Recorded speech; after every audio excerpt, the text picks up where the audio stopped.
to compacted gravels, we're not going to go. But if we're in sand, silts, clays, we're going to be able to drill down. So drill bit, and then we've got a hollow stem auger, and they're called hollow stems because they're open in the center. And this one has a cutter head. So we have a cutter head. The drill rod goes in the hollow stem, and the drill bit is advancing ahead of the cutter head. So it's loosening things up, and the cutter head's bringing the cuttings up the auger flight. So we have the auger on the outside. That rig has a bigger diameter. Not really. Yeah. This is a small. In fact, it's hard to find this size. This is about as small as they'll get. Augers will get, 6, 12, 18 inches. They'll get really large. There's also continuous flight augers. They'll be solid like this, except they'll have the augers on the outside. I don't keep them in here because I don't use them very often. Yeah, so, but you should be familiar with hollow stem auger, drill rod, and then there's the continuous flight augers, which are solid like this, but they have the fins on the outside. Connections. Usually we keep wire brushes to keep our connections clean, but we have, you see it's kind of a tapered in. It helps lock everything together, and they're classified. So this is an AWML. There's usually AWJ, and there's ANW, and there's like 4 different types of connections, and it's based on the threads per inch and the type of taper that you have. So you kind of have to know what equipment you have if you're going to order bits and pieces for it. So do you use thread grease? We use some. What we use is just a white lithium grease. Okay. We keep spray cans full of white lithium. Do you put hay string in between so you break it loose pretty easy? No, we're lucky we don't go very deep. We're only going maybe 20 feet, 25, and a lot of it is we're going only maybe 15 feet. So what we do is we have pipe wrenches to break them apart. We have. Have you seen people use the hay string? No, I haven't. Yeah. It makes it so much easier. It does. Yeah, to loosen that up. We usually don't have too much of a problem. So we have a cheater bar, just to keep. In Alabama, they call that a cheetah. So Mark kept looking for the cheetah. He said, "I don't know where that cheetah is." Touching it, things bite. But a lot of times we'll use the hydraulics on the auger, just put the wrench on it, lean against it, reverse it, and then break it free. Yeah, but that's always a challenge. A lot of times breaking things. So that's basic bits. We'll talk about sampling, trying to get an undisturbed sample. So this machine makes small holes. So here's a Shelby tube sampler. It's just a thin wall, and all we're doing is just driving in ahead of the auger hole. So you can see it's all rusted and hasn't been used. I don't like to use them because they're too small. By the time you extrude them and carve them, there's no material left to be testing with. So I don't bother with this rig collecting undisturbed samples. But my new rig, fines on it. yeah. You just classify based on the cuttings then, Joe? Is that what you're doing? Well, you could, but I've got another option. Okay. So this is a sampler that just connects to your drill rod. So what we do is we drill down to the depth we're interested. We pull the drill rod out of the hole. We leave the hollow stem auger to keep the hole open. And we connect a split barrel sampler to more drill rod. We lower that to the bottom of the hole, and then we do our standard penetration testing. Yeah. So you get your blow count. And we do the blow counts, and then we get a sample. Yeah. So it's a split barrel because you want to work on that end here. I want to work on this end. Oops, hang on to that. So we got our bits and pieces, and then they split. And so when you come up, then you get your sample. So what I usually do is I open up the sampler, I split it in half. I have my sample bags with everything labeled. I take a picture of it so I have a record of it. And then I log it and put it in the bag and get it ready to ship to the lab. Sampler, this is called the shoe.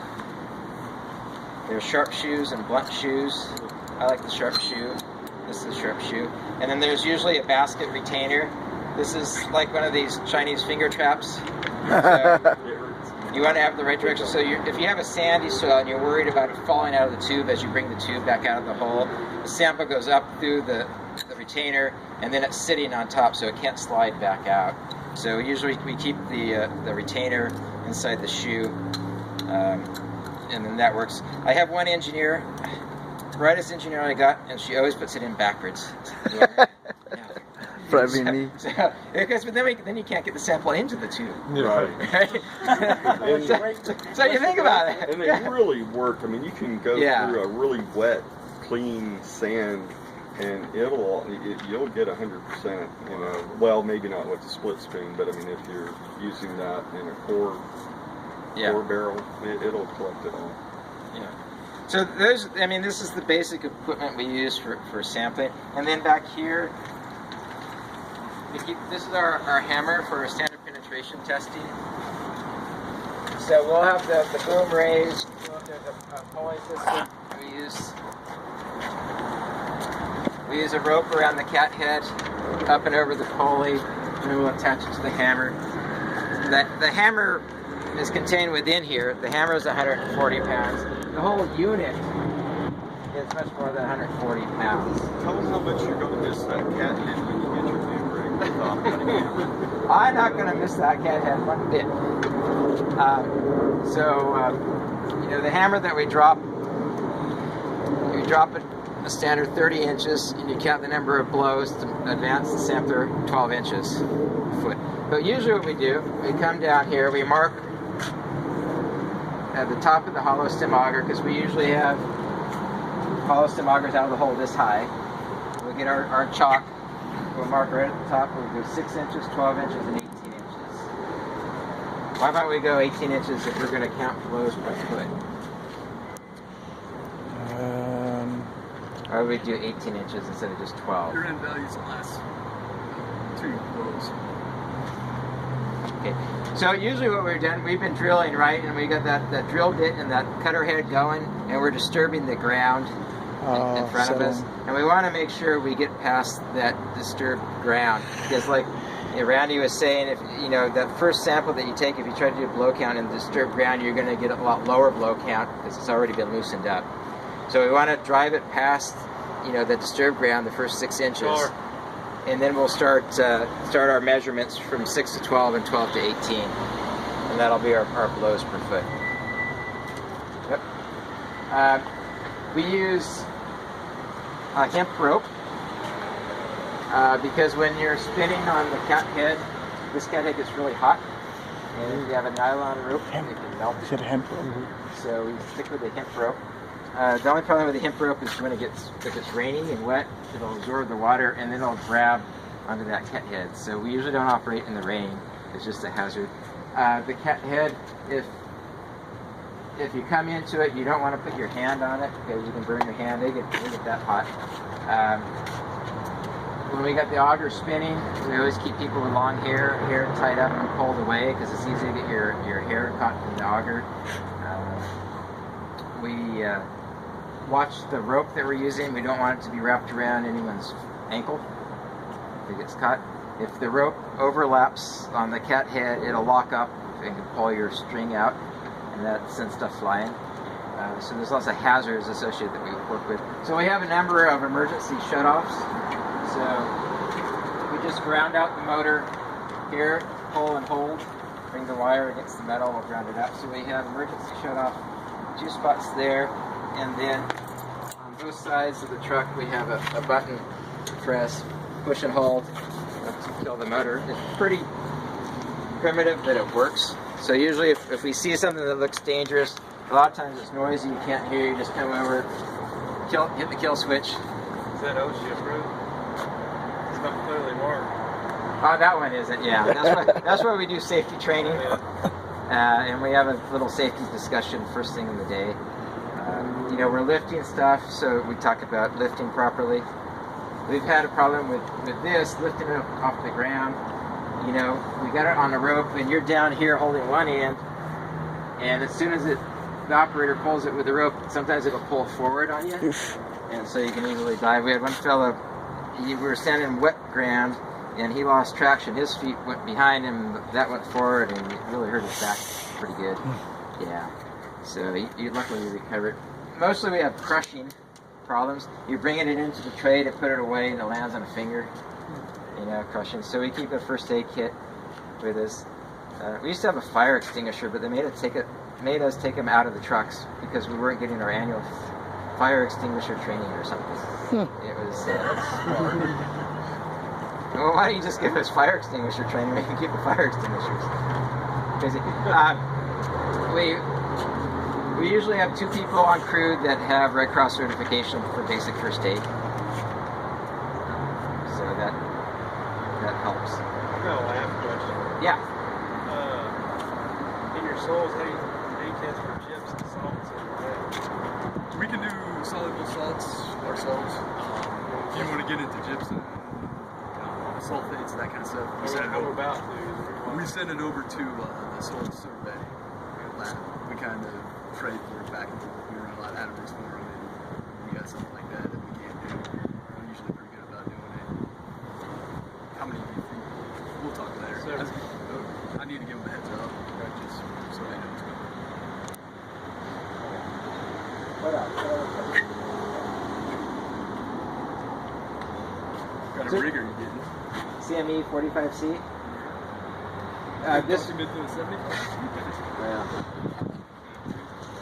This one we have to set up on the level. You always want to go in your whole plumb. Start going off at an angle. You don't go very far until you. Can you core with a 45?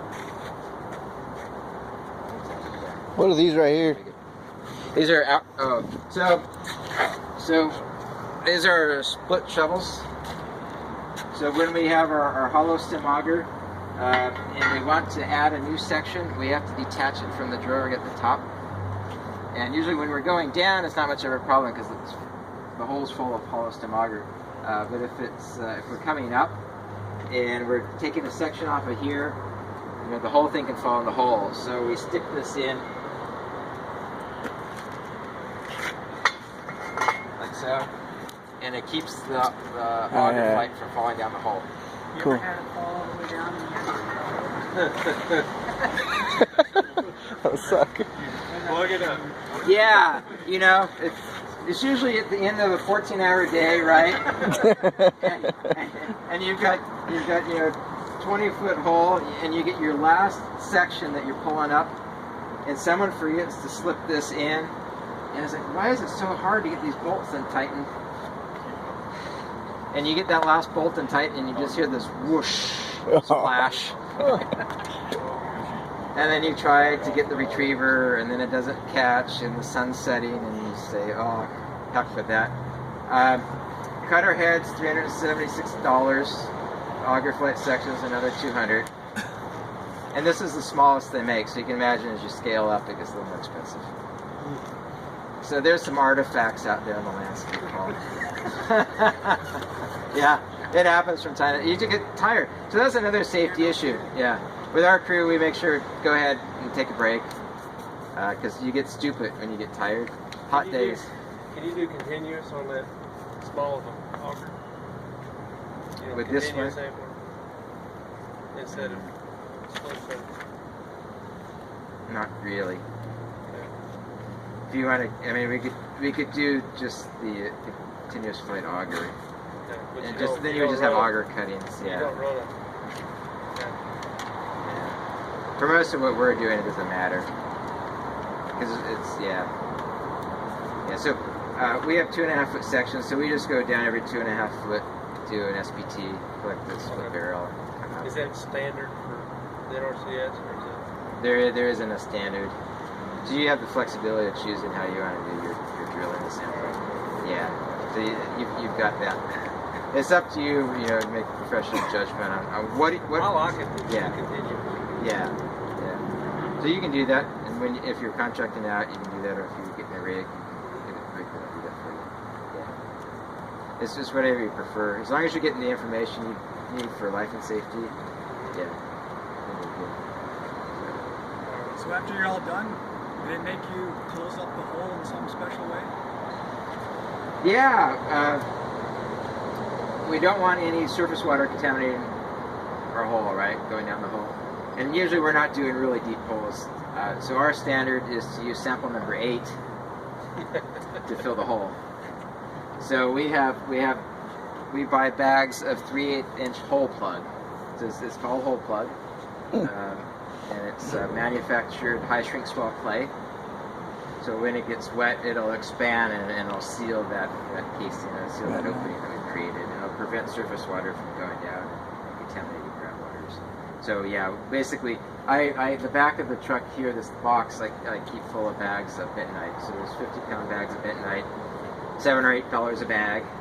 So every couple of weeks, I put in an 8,700 for 10 bags of bentonite, and then we'll go get the bags. But usually, if we're doing a 10, 15-foot hole, it's a bag of bentonite or 2. What happens a lot of times is once you pull that hollow stem auger out, the hole collapses on itself, especially if we're in saturated conditions a lot of time. So it'll flow and close on itself. Yeah. And then the other thing is we don't want animals stepping in the holes. So, we're in a dairy and there's cows around. Yeah. So we'll bring it up to the surface and no one gets hurt that way. We learned when you go into work in a field, especially full of heifers, they'll come over and they'll lick your vehicle. And they'll lick your vehicle from head to toe until they get everything they want. So you just ask them to keep the animals away. Do you ever use coated pellets? We just use we haven't had a need But you don't have a need for it, really. We don't have a need. Well, with Oklahoma. What's that? So with Oklahoma, these are some of those dam projects to get. Yeah. You're going to run into water. Yeah. But it doesn't expand that fast. If it's an open hole, the hole plug is supposed to sink through drilling mud. But it will. Yeah, you don't want it to bridge. You got to run it across the hardware cloth and let the fines drop out, and then go really slow with it. And you do it right. It takes a long time. That it's going down, and you can tag it. But of course, once it's bridged off, it's bridged off. Right. So you have to be very careful. Yeah. Nancy, you want to explain bridging to the group? They might not be familiar with bridging. Well, whenever you're drilling and you're plugging a hole right there at that water, wherever you hit a water tank, wherever you're putting your bentonite down the hole, sometimes it will stick to the sides and it start expanding, and before you get the bentonite filled up to that point, it will cause a void and just fill from there up. Right. So you don't want to avoid it as you're filling. So that bridge, it's like a bridge, right? It'll form a gap. Yeah. So you want to be able to fill all the way from the bottom up without having any of these gaps for them. So the other, we're talking about trimming samples so that it's going down continuous and it's not clumping. Trimming is just metering it down. So we work on that. Yeah, but on really deep holes, they're more of a challenge. Right. So in every state, it's going to be a little different. How they regulate drilling. We don't do water drilling with small rigs. So actually, in Washington, we're not regulated on this because it's just geotechnical work. You got a cornhole, it might be better to trim these some Yeah, right. Yeah, right. To get it down. So we can get away with a lot. It's just the limitations of the rig. Cultural resources. We used to have the cultural resource person come out on every hole that we drilled. And then they realized after hundreds of holes, they're not seeing a whole lot. And it's a really small disturbance. You can see how big that hollow stem auger is. The soil scientists already had an exemption for hand augered holes, and they extended the cultural resource exemption to us for drilling these size holes. So the only reason I have them do a clearance before we go out there just to make sure there's no sites that we would drill through. And then if we do test pits, they'll come out on the test pits because we're excavating. But for drilling, they won't come out. And then I always send a copy of the reports to the cultural resource person, and they send it to the State Historic Preservation Office. So there's a file of what we did, a picture of what we pulled out. So there's never really any question about us disturbing cultural resource sites. Good. You want to know the answers? Yeah. Okay. Let's do it. Let's go do it. Because then we're gonna go have a test afterwards.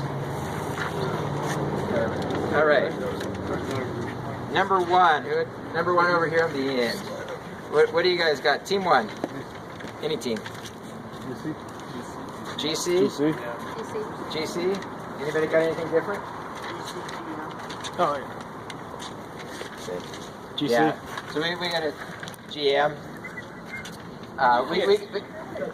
Yeah. GM, So huh? GM, but if you got GC, GM, even GC, that's pretty good. Well, there wasn't any texture Uh-huh. in that. It wasn't. So Yeah. that big one. You know, where this one was and where we got it, there's not a lot of clay development here, so it's mostly a GM and GC GM. For the difference, you know, here we're going to build, this is for a foundation for a waste storage tank. So it's kind of the material you want anyway. Yeah, also where the water table was, so we don't want to go into that. Okay. So you get 3/4 on a point. And you get a full point for a GCGM. Yeah. Yeah. Yeah, it might be. Yeah. Okay, number 2. Okay, OH. Came back from the lab, it's OH. Good job. All right, number 3.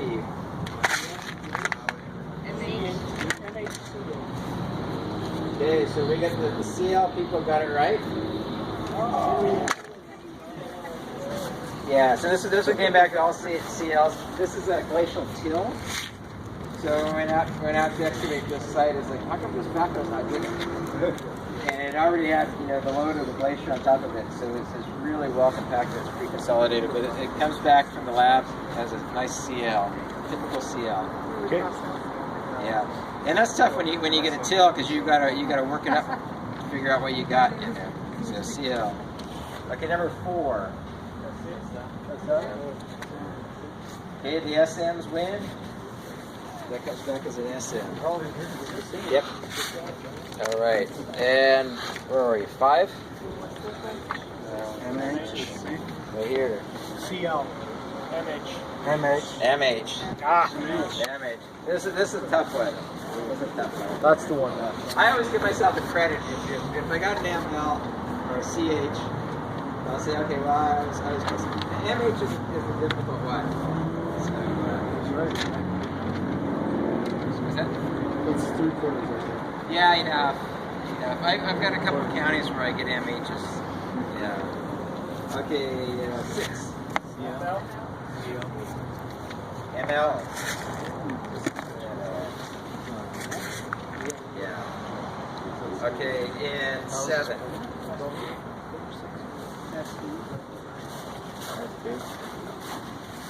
I was doing a different 7. So it's a real granular one. Where's 7, guys? Here. 7. Okay. Then. This is one of those rare ones. It actually came back from the lab as an SP-SM. Huh. SP-SM. There's just enough silt in it to put it in that mid-range. How's it talk start about that? It came back. Pretty cool. What'd you have, Randy? SP. It came back as an SP-SM. All right. And number 8.